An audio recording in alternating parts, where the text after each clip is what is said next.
So, can you dive a little bit more, expand on what is the wrong way? What were you seeing happening as you were running the ads?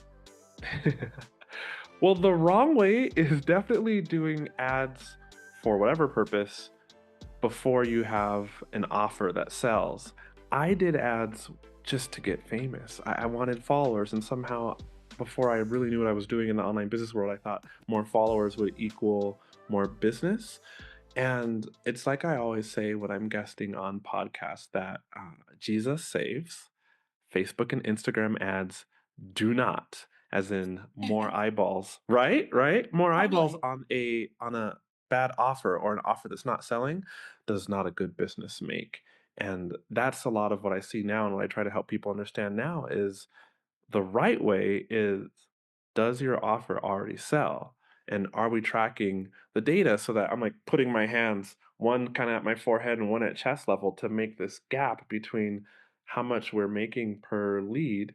And then if it's a healthy amount, then here's what we can spend on Facebook ads. And there's that profit gap because what we want is not a bunch of extra pressure and anxiety generated from peeking into our ad account, knowing that it's not working, but scared to look at like the credit card statement because the charges are coming through. It's like, no, we want a healthy amount of profit so that our business grows as we bring in paid leads and we can help and serve more people that way.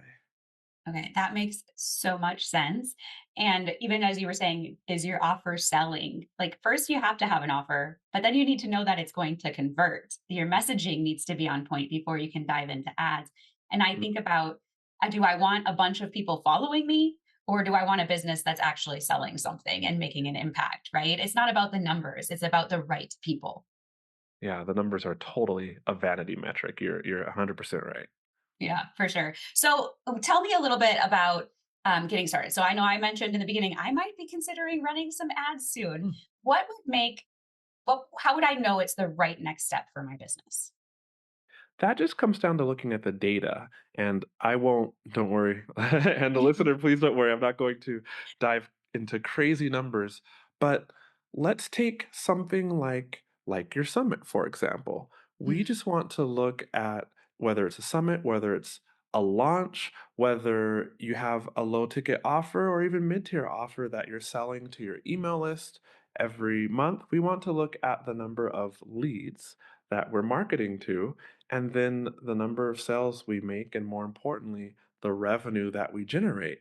And then from there, it's just math. If I can take revenue that I generate in a month, or maybe it's 3 months, depending on the sales cycle, and then divide that by the number of leads that came in, I can get a number, and that would be revenue per lead. And the higher that number, the better, because when we turn on Facebook ads, we could expect anywhere from $5 per lead, up to like I have some clients who pay, 20 plus dollars per lead, but as long as there's profit there, that's a very good, very comfortable, very confident starting point. Yeah. So this might be like an ignorant question, but I always wondered, like, how do they factor in how much you're paying per lead? Is it based on how many eyes are on it and how many people snag the offer? Or, why, how does someone have $1 per lead and someone have a $20 per lead? Oh, I love that question. There are no ignorant questions. This is how we learn and move forward, right? So when we're running ads, generally we take some code that is from Meta, and it just allows us to track. And so when I say a cost per lead or $5 per lead or $20 per lead, it's because we have some code on, say, the thank you page of a lead magnet. And then we know, or Meta knows, and then it shows us inside of Ad Manager that of, let's say, the 100 people that may have seen an ad, 50 opted in, which would be amazing actually.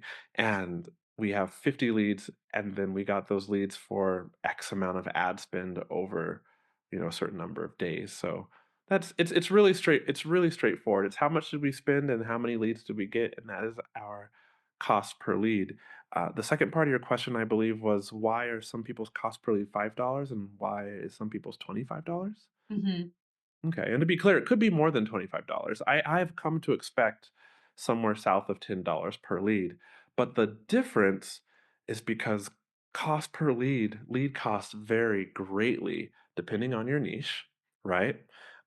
Somebody who is in a more saturated, competitive niche, like let's say online marketing or the business coaching niche, might expect to pay higher cost per lead because there's more competition. Facebook and Instagram ads, I should have said this in the beginning, it's like a marketplace. You're bidding for space in somebody's feed as they Mm. are scrolling on their phone. And so the more people that are bidding against you, naturally, the more you have to pay for your ad to show up.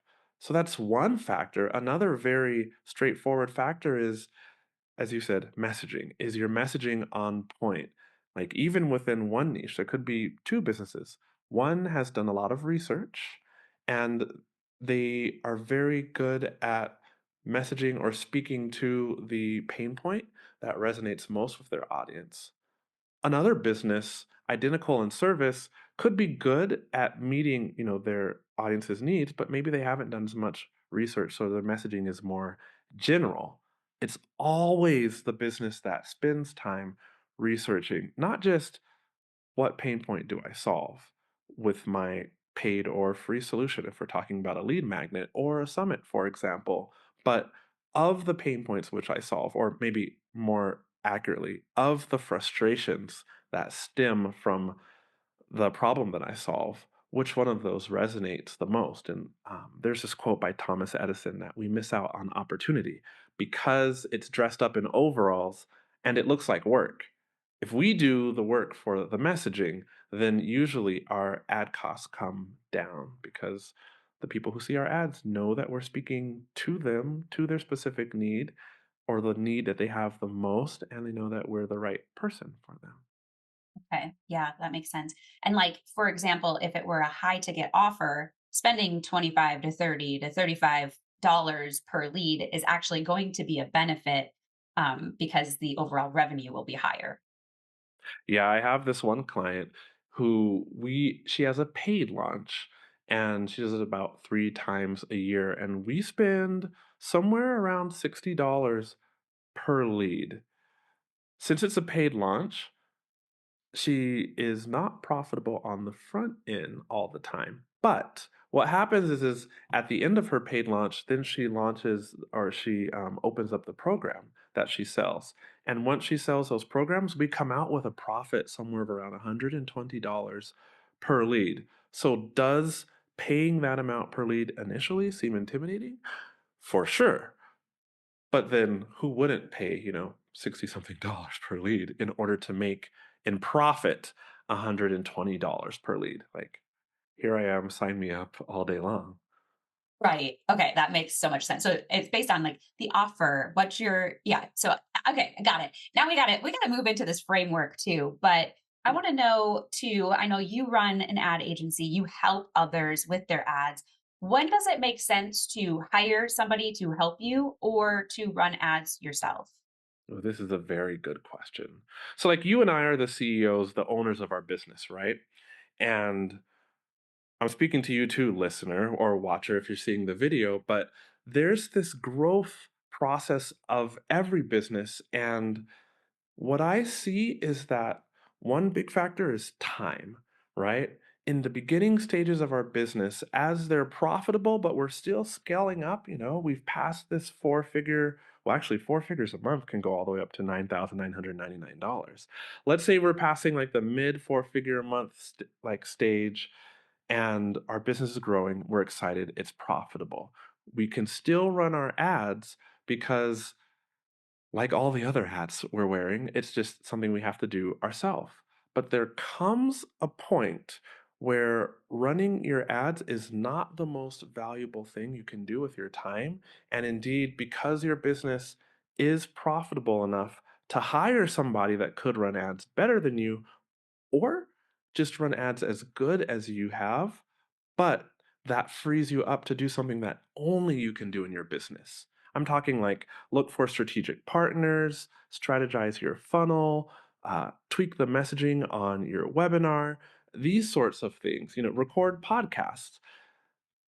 Only the business owner can do certain things. And usually I find that once revenue, at least in my clients, Usually, once revenue has hit somewhere around $150,000 a year, $175,000 a year gross, about that time, it makes sense to hire out ads. Before then, yeah, do them yourself, unless you've identified again from that, uh, let's say, two hands up here again, but if you've identified that there's a bunch of profit between the lower hand here is the cost per lead, and then the higher hand here is the earnings per lead. If you've identified a big profit gap, then even earlier on in the business, as your business is growing, it does make sense to hire out an ad manager because they can usually take good ads and make them even better by, well, let's just say our ad manager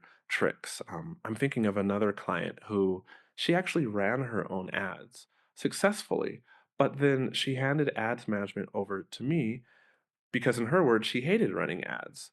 And even if you don't hate running ads, there's this very real burden if you're having a launch and you're showing up for a series of webinars, you just can deliver a lot more for all of your people who signed up when you're not thinking in the back of your mind, how are my ads working? I'm managing the $7,000 ads budget, and I'm also having to spend 2 hours a day looking at my launch ads and tweaking things. It's like you can remove that. Trust the ads manager. Well, actually, trust the ads manager and hold them accountable with solid, clear milestones while you can show up with 100% of your energy for the launch. And that's about how it works as far as the balance between managing your ads and when the tipping point goes towards hiring a ad manager. It sounds very similar to when should I hire a business manager? When should I hire a video editor? Those types of things. Like when the work has it has either become too much for you to maintain everything else, or you just don't like doing it and you could spend your time doing things that are making you money. It makes sense to pass that on so they can do it well and you can do what you do well. So succinctly said, Gabe. Love it. Okay, so let's dive into your Olympic gold medal testing framework.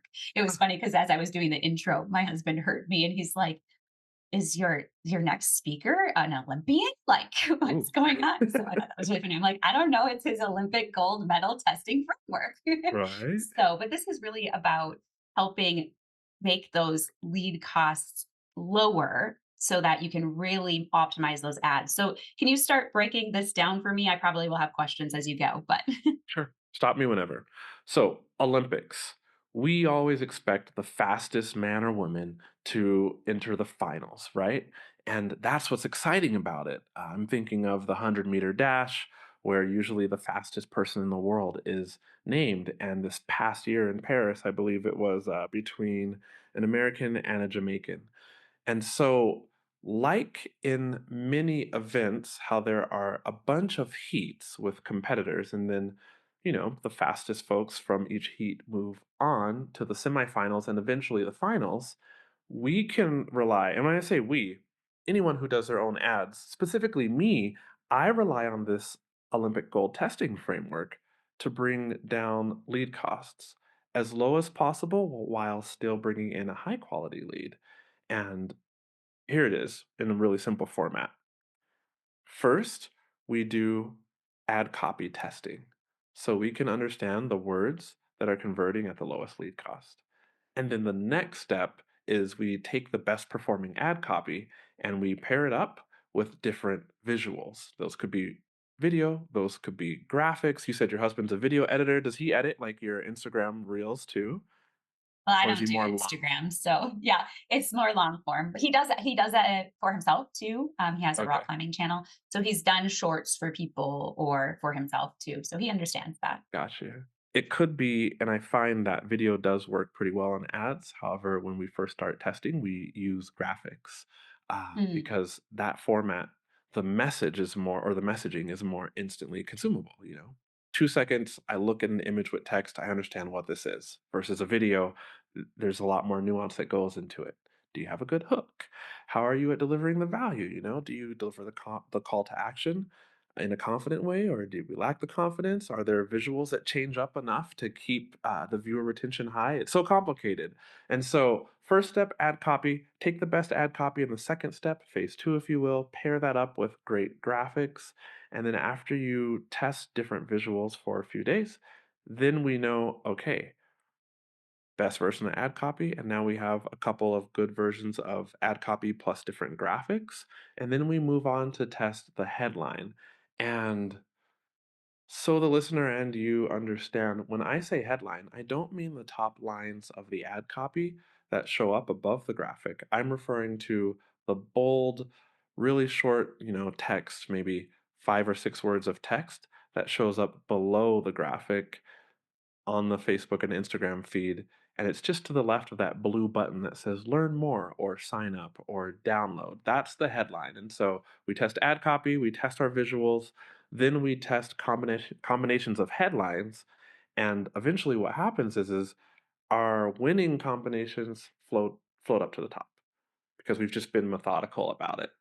Much like in the Olympics, you could expect the winners to be the best. Just like in this framework, you could expect that ads combinations that you end up with to be the best. And because we do that work, I've seen students of my course, I mean, the best ones, and it's always cool to see them have lowered their lead costs by 60%, which is huge. Like, I mean, spend half the amount on ads and get the same number of leads, or I just doubled my email list right there, spending the same amount.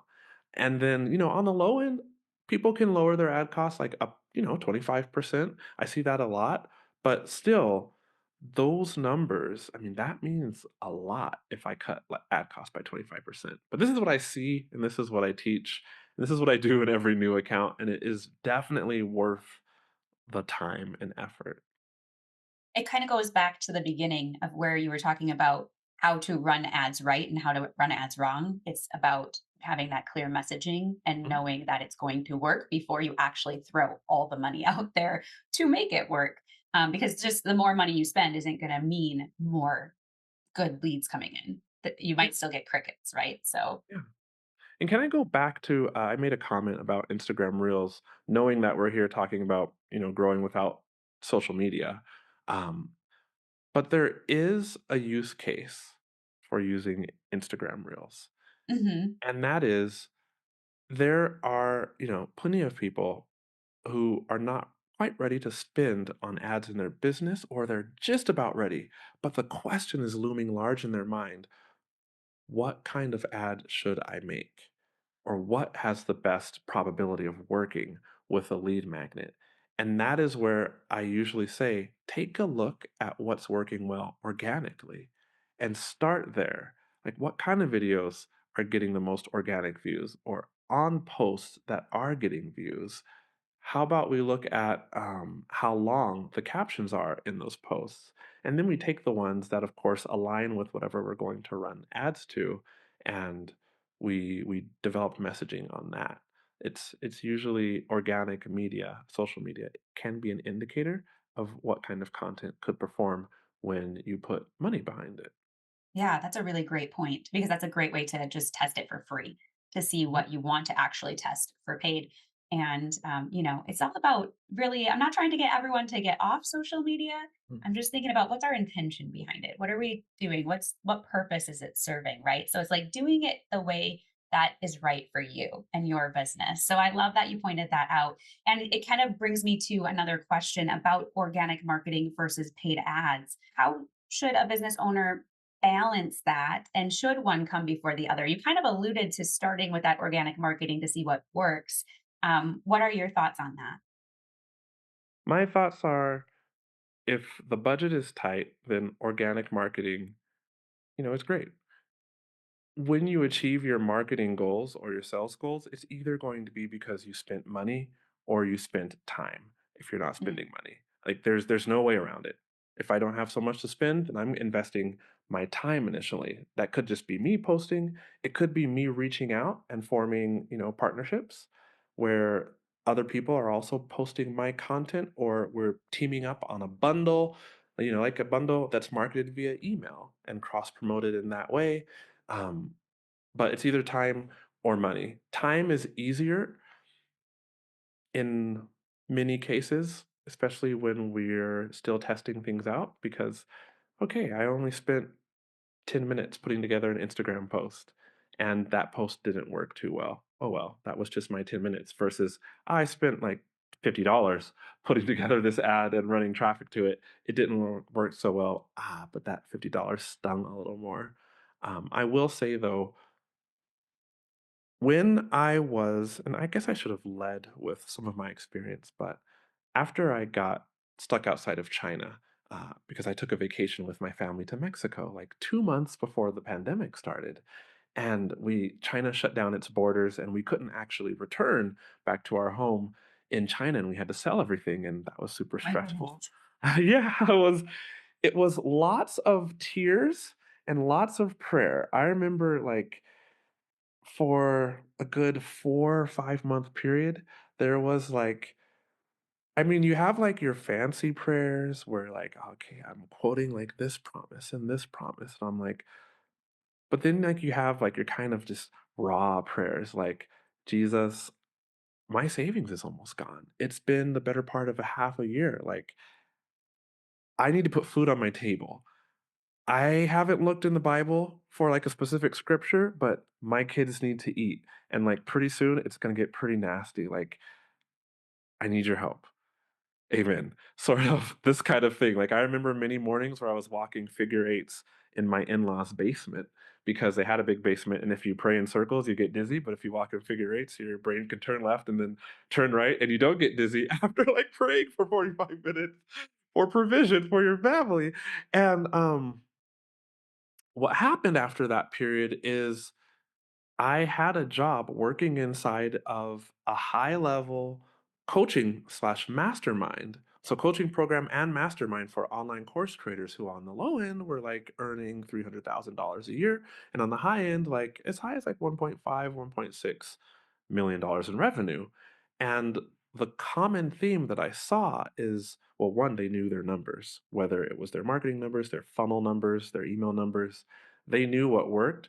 But two, most of them ran ads in a very profitable way. And so now I just want to make sure that people are doing that.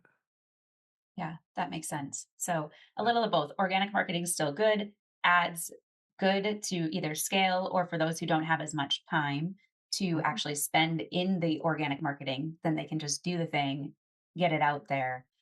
So what should realistic expectations look like for someone when they're just getting started with ads? Start small. Make sure that okay, we're going to assume that we've done the research, Mhm. who we serve, and really what frustration is driving them to come to us, and how we serve, and why we're unique and can do it well. Okay. So then, realistic expectations when you start ads with an offer that's already selling or a funnel that's already leading people well into that offer. And I feel like these marketing terms are so cold, but I do believe selling is serving. If we want to serve more Right. people, we need to have these things like funnels and market and sell, right? So realistic expectations, if you started with say $20 to $30 of ad spend a day, is that if you started with $30 of ad spend a day for your lead magnet, let's say, you could expect to test through your ad copy and your graphics and spend about 3 weeks until you arrived at probably the lowest lead cost that you could expect to see. Because many people say, how long until you know that it's working? Well, you can turn on ads and in 5, 6 days, business days, know that they're either working kind of well or not well at all. And the key there is, again, what can you afford to pay per lead? And you know what you can afford because you know what your leads are worth as they go through your funnel. So yeah, 5 to 6 days, you can see if an ad is working well, or if a group of ads is working well. You can spend $30 a day, and that will allow you to test through ads or your 3 versions of ad copy and maybe 6 versions of different graphics and like 5 different headlines. You can test through those in 3 weeks. Then you can expect to arrive at like your lowest cost per lead. And then you just circle back around and say, does this make sense still for my business? Having brought in a good number of leads, let's say 50 leads or even 100 leads, looking at the percentage of those leads that converted, because sometimes the funnel is newer and we are testing out the funnel, which is okay. But yeah, with that 50 to 100 leads, looking through and saying, okay, what's my conversion rate? What's hopefully my earnings per lead? And is that gap big enough to make sense to keep running ads? Or do I go back and change my lead magnet slightly? Or do I make a big left turn and come out with a new lead magnet? That's a realistic expectation. Okay, yeah. I like how you broke that down because sometimes I'm like, do you have to get started with thousands of dollars? Can you get started with $10 a day? Right. And so it's nice to hear that you can do it on a minimal budget just to test and get things working. Mhm, mhm. Yes. So, for example, since I'm talking about, well, the summits happened, the conferences happened, but I probably ran ad spend to it. That's my plan for the conference. But what would be realistic? Like, for example, my registration page doesn't usually open until 2 weeks before the Mhm. conference. So, would it be more beneficial to actually start that registration process earlier for ad spend, or is 2 weeks enough to have it make a ripple? 2 weeks is perfect. Textbook perfect, actually. Some people will have their ads or registration open up maybe 2.5 weeks to 3 weeks before, and plenty stick to 2 weeks or, yeah, 2 weeks. This is because, as I'm sure you've seen, when you open up registration way too early, people will sign up, but then life happens and they forget. And so your show up rates kind of start to drop. And when you have paid advertising, you don't want to spend $5 on a lead. I'm just throwing out a random number. It could be higher, it could be lower, only to not have them show up. And so 2 weeks before is about the sweet spot. Okay, that's great. Because like live launches, all those types of things. If you're doing a live challenge, a live webinar, it's good to know when should you start that? Because I would think earlier is better because you want to get as many as possible. But like you said, show up rate. You're not just getting the people, you're not just getting as many numbers as possible. You want them to actually show up and be benefited by what Yeah. is going on. Yeah. So yeah. And okay, so also free lead magnet versus a paid offer on an ad. And this doesn't have to Related be to from the a summit? conference, but like if what would you recommend at least starting with having it be a paid offer so you're paying for your ads or Mm, having it be kind of a free offer to get people into your world? Good question. So there are pros and cons to both. Uh, let's start with the paid, because it seems like the holy grail would be to run ads profitably to a paid offer, right? And then everybody that gets the offer is also on our email list, but they paid us. The thing about that is you really have to make sure that you have an offer that people actually want. And when you run ads to a free lead magnet, many people will be interested. But as soon as you say, okay, this offer is paid, and I'm talking a range between, let's say, $17 on the low end and $60 on the high end. I would never run ads to a quote unquote low ticket offer that was over $67. In my experience, it becomes much harder to sell that offer profitably. And the thing is, many people might click through to look at a paid offer and be interested in it, but because they don't know you yet, lots of them, most of them will not buy that offer. However, of that same set of people, most of them would have gotten the free thing. And so that's the pro is you can make money running ads to a paid offer.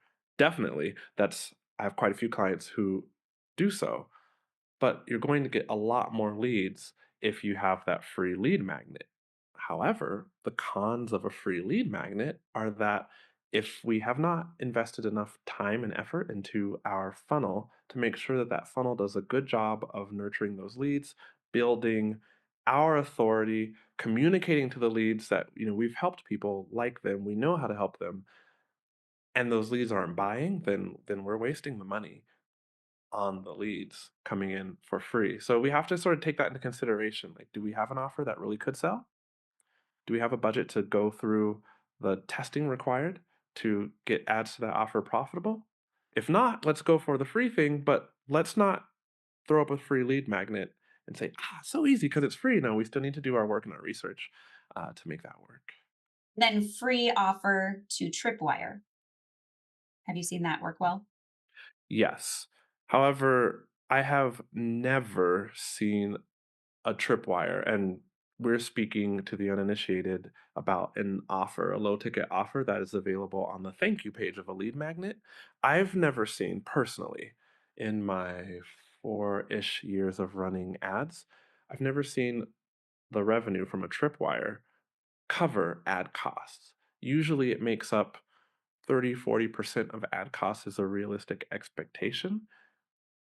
Only, only if that offer is well aligned between the free lead magnet and the core offer that we'll eventually offer later on, and you can increase your chances of making money with a tripwire by making sure that it's not just a $17 offer that we have for sale, but we also have an aligned order bump that, as in, those little kind of boxes that are marked out in dash marks right above where we submit our credit card info, and it says, hey, do you want to get this thing too? Toggle it, and boom, another $7, $15 offer is added on Mm. to like the original $17 one.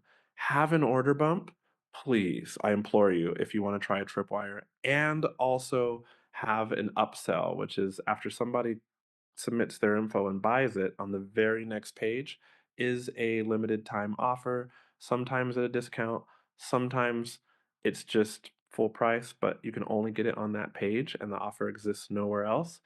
Either way, my stats show, and other, business coaches will quote about the same stats, but you can expect 15% of people that buy one thing to buy your order bump, and another 5 to 10% of the people that bought your first offer to buy that upsell. So it's usually with a solid order bump and upsell that, uh, at least my clients, the ones who are making the most money off of a tripwire or running ads directly to a low ticket offer, the successful ones have all those things in place. Okay.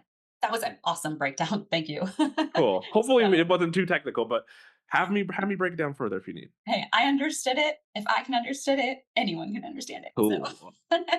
anyway, I'm like, people are like, you're so techy. I'm like, I'm really not. I just have learned a lot along the way. That's just Yeah, how it is, right. right? So I know we're as we wind down here, I have a couple quick questions for you, but Rapid how fire. about refreshing the ads? So let's say the ads are doing well-ish, but like when is time to actually refresh them and make them different so that maybe they just get fatigued by seeing them all the time, or how does that work?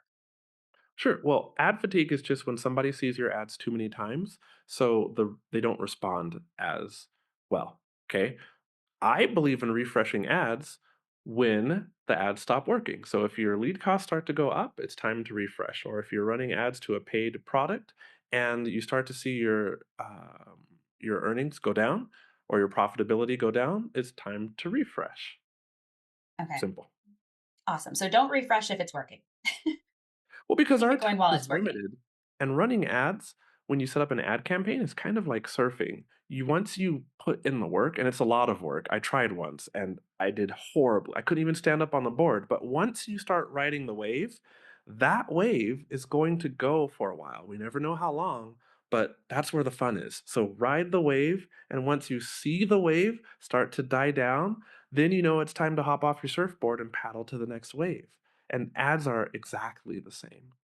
Okay. Yeah.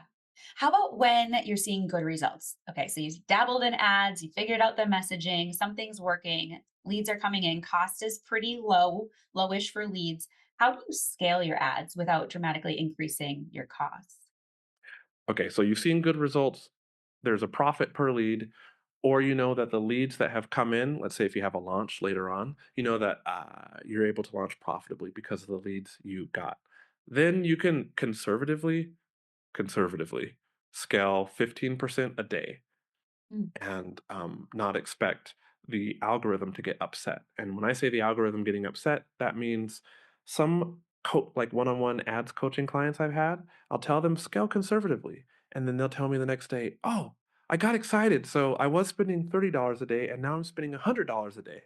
If you do that, then your cost per lead usually skyrockets because flushing a bunch of money instantly into your ads, or I should say pouring the money into your ads, usually upsets the algorithm. It doesn't know what to do. It's like, oh, what is all this? And your lead cost just skyrockets. So conservative 15% increase a day. You can do that every day and still expect good results.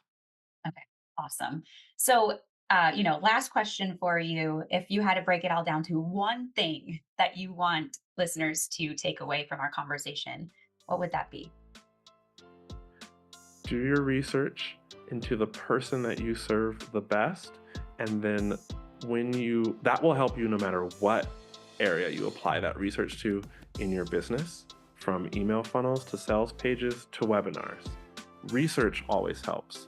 And then when you show up to run ads, just come prepared with 3 pieces of ad copy, 5 graphics or different videos, and spend the time to test. People that do that are way more likely to win. And so if you do that, you're also way more likely to win. And winning is serving more people who you're meant to serve. I love it. Well, and I love how you had mentioned, like, I know we talk about sales, but really, like you said, sales is serving. You're in business because you believe in what you do and you want to make an impact. So that is what we're doing when we are doing ads too. We're trying to get more eyes on what you're doing so you can help more people.